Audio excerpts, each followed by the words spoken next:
Dandadan começa daquele jeito que engana. Você olha e pensa, beleza, anime maluco, piada, coisa exagerada. Só que logo no começo ele já deixa claro que isso aqui não é só zoeira. O absurdo existe, mas ele vem misturado com medo, solidão e gente comum lidando com coisas que claramente não deveriam existir. A história começa com dois personagens que não poderiam ser mais diferentes. Okarun é o típico garoto tímido, sozinho, obcecado por alienígenas. Não é o nerd estilizado de anime que todo mundo respeita depois. Ele é invisível, ignorado, vive no canto, o tipo de pessoa que ninguém percebe até tropeçar nela. Do outro lado está a Momo. Ela acredita em espíritos, mas não acredita em alienígenas. Ela é mais direta, mais confiante e não leva desaforo pra casa. E mesmo assim, também carrega suas próprias inseguranças. Ela não é a garota perfeita, ela só aprendeu a se virar melhor. E o encontro dos dois já nasce de um conflito besta, quase infantil. Alienígenas existem ou não? Espíritos existem ou não? Cada um manda o outro pra fazer seu ponto. E aí que Dandadan começa a mostrar que não vai aliviar pra ninguém. O Okarun vai para um lugar assombrado achando que vai provar que fantasmas não existem. E a Momo vai atrás de um local ligado a alienígenas achando que vai provar que eles não existem. E os dois estão errados.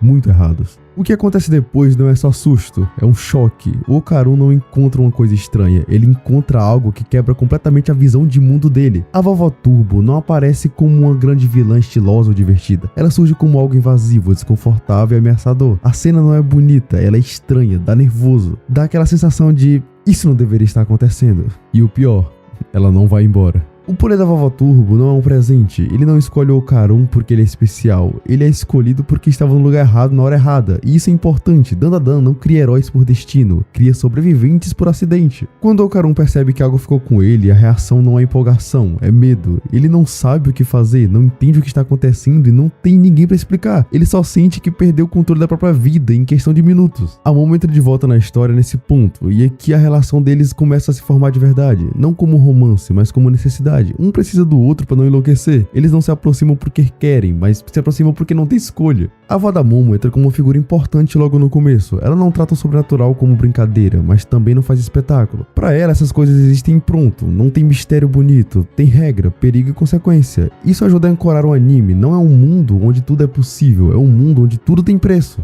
E o preço aparece rápido. O Okarun descobre que usar o poder da Vovó Turbo é perigoso, não só fisicamente, mas mentalmente. Ele não fica mais forte sem custo, ele perde controle, perde clareza, perde segurança. Cada vez que força esse poder, ele sente que algo está sendo puxado para fora dele, e isso não é explicado com termos difíceis, é mostrado no corpo, no cansaço, no medo. A Momo, por outro lado, mostra que não é só coragem, ela sente medo também, só que ela age apesar dele. Ela tenta sobreviver, tenta entender, tenta proteger, não porque é heroína, mas porque se ninguém fizer nada, tudo piora. E o mais interessante dessa primeira parte é como o anime constrói o clima. Não é apenas sequência de luta, é uma sequência de situações erradas. Tudo parece fora do lugar, nada parece seguro. Até os momentos normais carregam tensão, porque agora os personagens sabem que o mundo não funciona como eles achavam. Dandadan deixa claro desde cedo que o sobrenatural aqui não é algo distante. Ele invade a vida comum, ele entra na escola, na rua, na conversa casual. Não existe botão de desligar. E quando você percebe, a história já te puxou. E o fim dessa primeira fase não traz resposta nenhuma. Pelo contrário, ele só confirma que aquilo tudo vai continuar, que não foi um evento isolado, que a vida normal acabou antes mesmo de começar. E o Okarun não vira alguém confiante, ele vira alguém assustado que precisa continuar andando. Momo não vira salvadora, ela vira alguém que assume a responsabilidade cedo demais. E o espectador entende, essa não é uma história sobre vencer monstros, é sobre aprender a viver num mundo que ficou muito maior, muito mais estranho e muito mais cruel de repente. E esse é só o começo. Depois que o mundo normal acaba, Dandadan faz algo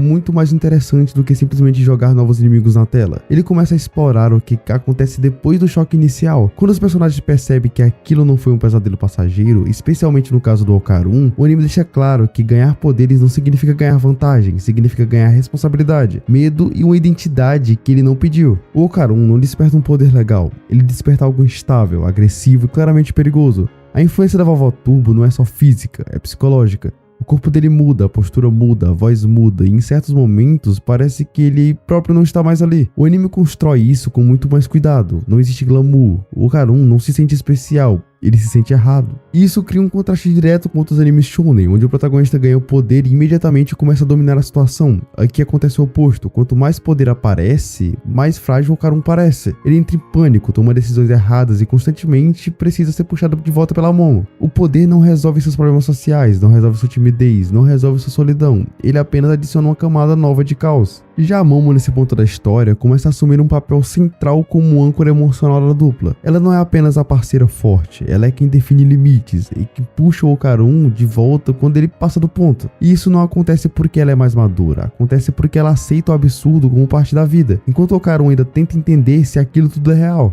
A introdução dos novos confrontos sobrenaturais serve menos para ação e mais para testar essa dinâmica. Cada encontro não é apenas uma luta contra uma entidade estranha, mas um teste de cooperação. O anime deixa claro que nenhum dos dois funciona sozinho. O Okarun tem força, mas não controle. Momo tem controle, mas não tem o mesmo tipo de poder bruto. Separados, eles falham. Juntos, eles sobrevivem. Outro ponto importante dessa parte da temporada é como Dandadan começa a misturar humor com tensão de forma quase cruel. As situações são absurdas, muitas vezes visualmente exageradas, mas o perigo nunca some. O riso vem junto com o desconforto, você ri, mas sabe que algo pode dar errado a qualquer momento. Isso cria um tom único, onde o anime nunca deixa o espectador relaxar completamente. A presença da avó da Momo também ganha mais importância aqui. Ela não é apenas um alívio cômico ou uma figura excêntrica, ela representa alguém que já vive nesse mundo há muito tempo. Diferente do Okarun e Momo, ela não reage com choque, ela reage com pragmatismo. Espíritos existem, são perigosos, e você aprende a lidar com isso ou morre tentando. E esse contraste de gerações reforça uma ideia central do anime: o sobrenatural não é novidade, só é invisível para quem nunca foi forçado a enxergar. O Okarun e a Momo agora fazem parte de um grupo pequeno de pessoas que não podem mais fingir ignorância.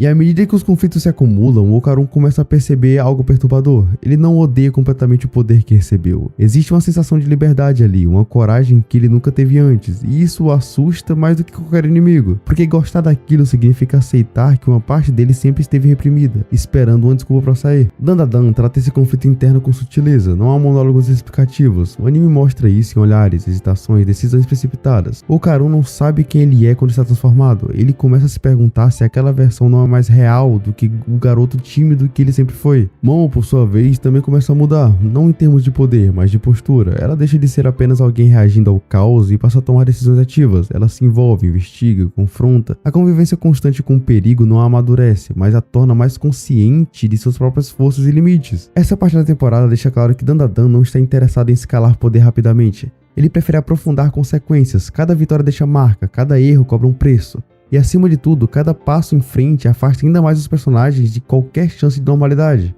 A reta final da primeira temporada de Dandadan não tenta entregar respostas confortáveis, nem uma sensação de vitória plena. Pelo contrário, o anime deixa claro que depois de tudo que aconteceu, não existe mais um antes para os personagens. Existe apenas o agora, carregado de consequências, cicatrizes e uma convivência forçada com o absurdo.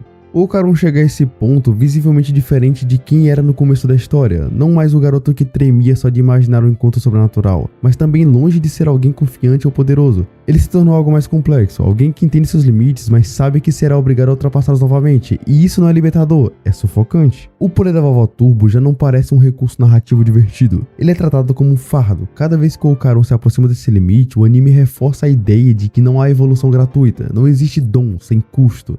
O corpo aguenta, mas a mente cobra. O medo agora não é mais um inimigo externo, e sim do que ele próprio pode se tornar se continuar nesse caminho. A Momo, por sua vez, assume de vez o papel de eixo emocional da história. Ela não se torna mais forte apenas no sentido físico ou espiritual, mas principalmente no psicológico. É ela quem segura o grupo quando tudo começa a desandar. Ainda assim, o anime não romantiza isso. Ser forte cansa, ser responsável machuca, e a Momo sente isso claramente. E a relação entre os dois amadurece sem precisar de grandes declarações. O vínculo se fortalece nos pequenos gestos, nos olhares silenciosos e nas decisões tomadas em conjunto. Não é sobre romance idealizado, é sobre uma parceria forjada no caos. Eles não estão juntos porque se completam, mas porque sobreviver separado seria muito difícil. E o confronto final da temporada reforça tudo que o anime vem construindo. Não é uma batalha grandiosa no sentido tradicional, mas é um choque de forças desiguais, confuso, brutal e desconfortável. O anime não tenta deixar tudo claro, ele abraça o caos, a sensação de que os personagens estão lutando mais contra o ambiente do que contra um inimigo específico. E esse é um ponto importante. Dandadan não coloca o mal como algo simples ou centralizado. O perigo está espalhado, fragmentado, imprevisível. Isso faz com que o final da temporada não soe como uma conclusão definitiva, mas como uma pausa tensa, um respiro antes do próximo desastre. A primeira temporada termina sem um alívio real, mas também sem desespero total. O que existe é aceitação, não resignação, mas o entendimento. O mundo é estranho, perigoso e injusto, e ainda assim vale a pena seguir em frente, não por esperança, mas por vínculo. Porque no fim, Dandadan nunca foi sobre alienígenas, espíritos ou poderes bizarros. Sempre foi sobre gente tentando se conectar em meio ao caos, sobre encontrar alguém que permaneça ao seu lado quando tudo ao redor parece completamente fora de controle. Fim da temporada. O caos continua, e agora Eles sabem disso? Bom, esse foi o vídeo de hoje, espero que vocês tenham gostado. Eu sou o Sempas, tenham um bom dia e até o próximo vídeo.